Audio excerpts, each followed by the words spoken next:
Halo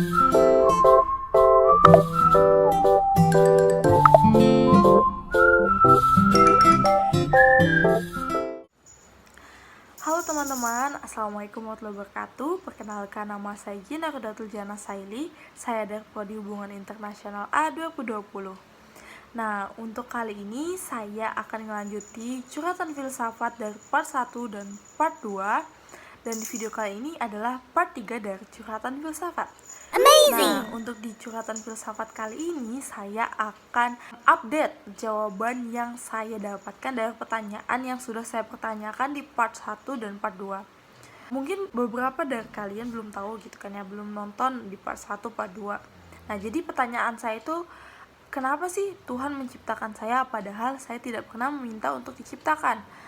Dari pertanyaan seperti ini, saya mencari terus jawaban dari berbagai macam sumber. Contohnya saya ada dapat podcast dari luar negeri. Well, why did God create us? Di podcast ini tuh mereka berbicara tentang why did God create us? Kenapa sih Tuhan menciptakan kita gitu? Nah, pertanyaan ini kan hampir sama ya, sama dengan pertanyaan yang sudah saya pertanyakan gitu. Di situ ia bilang, so at the theological and philosophical level, the question is important because the way you answer it has a huge impact on the way you understand the nature of God Himself. That is, what does it mean to be God? The technical term here that people debate is God aseity. The word aseity is built on the Latin word which means from and see, which means self, so the word means from himself, yang mana arti dari kalimat tersebut yaitu, jadi pada tingkat theological dan filosofi, pertanyaan itu penting, pertanyaan kenapa Tuhan menciptakan kita gitu, karena cara kita menjawabnya itu bakal berdampak besar pada bagaimana cara kita untuk memahami hakikat Tuhan sendiri. Artinya, apa artinya menjadi Tuhan itu? Istilah teknis di sini yang diperdebatkan orang adalah ketulusan Tuhan. Dan di situ ada kata aseity, di mana kata aseity ini di atas kata Latin e yang berarti dari dan se yang berarti diri. Jadi kata itu berarti dari diri sendiri. Dan dari situ saya mendapatkan sebuah kalimat yang bertuliskan, creation did not make God more God or improve upon His perfection. Yang artinya, ciptaan tuh gak akan menjadikan Tuhan lebih Tuhan atau memperbaiki kesempurnaannya. Jadi maksudnya itu, jikanya Tuhan tak menciptakan kita tuh gak akan merubah fakta bahwa Ia adalah seorang Tuhan. Dan Tuhan itu gak perlu memperbaiki kesempurnaannya. Dan perlu dipahami, di sini jawabannya masih tetap searah dengan yang saya dapatkan dari pikiran di part 1 dan part 2 yang sebelumnya. Di curhatan filsafat part 1 dan part 2, jawaban yang saya dapatkan tuh searah gitu. Dan another artikel yang saya baca ini adalah postingan yang sudah dibuat 1 Juli 2002. Ini bisa kalian lihat. 1 Juli 2002. Nah, yang ini nih wow banget kan tuh, bahkan saya sendiri belum lahir gitu kan. Saya sendiri belum lahir saat itu. Nah, dalam artikel ini mengungkapkan bahwa beberapa hal itu tuh tidak dapat dipahami sepenuhnya.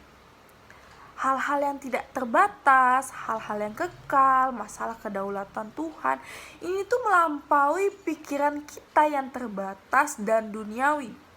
Misalnya, why did God create us? Ya, jawabannya tentunya Dia tidak membutuhkan kita, karena Dia telah ada dalam kasih dan kesatuan yang sempurna bahkan sebelum Dia menciptakan waktu. Lebih jauh, Dia bahkan tahu sebelumnya bahwa gambarnya yang diciptakan kembali dalam diri manusia akan menolak Dia dan kerajaannya atas hidup mereka, mengakibatkan rasa sakit dan penderitaan yang tak terpikirkan dan kematian, semua hal yang ditempatkan dalam kekuasaan manusia. Jadi dia di sini itu adalah Tuhan. Dia meramalkan mutasi yang merusak, luka yang melemahkan, kanker yang menghancurkan, dan lain sebagainya. Sebagaimana konsekuensinya, kita hanya dapat mendekati jawaban untuk pertanyaan yang tidak dapat dijawab ini dengan mengikuti petunjuk yang diberikan dalam kitab suci. Nah, itu kalimat yang saya dapatkan dari artikel tersebut. Nah, bahkan di dalam artikel tersebut back lagi ke dalam kitab suci masing-masing. Ini pun sudah pernah saya katakan di dalam part 1 dan part 2, di mana saya ada mention tentang satu ayat, yaitu Quran surah Al-Anbiya ayat 23 ini, bahwa Allah tidak ditanya tentang apa yang dikerjakan, tapi merekalah yang akan ditanya, yang diminta pertanggungjawabannya. Nah, ini jawaban dari kitab suci. Maksudnya, tapi merekalah yang ditanyakan ini adalah mereka, manusia yang diciptakan dari Tuhan itu. Jadi kita manusia itulah yang akan ditanyakan, yang diminta pertanggungjawabannya. Seperti itu. Oke. Cukup sampai situ dulu untuk curhatan filsafat part 3 kali ini. Memang agak sedikit terbelit atau sedikit memusingkan, tapi karena saya manusia, saya bakal terus mencari jawaban dari berbagai macam sumber dan menentukan jawaban yang bakal saya tentukan dan bakal saya terima.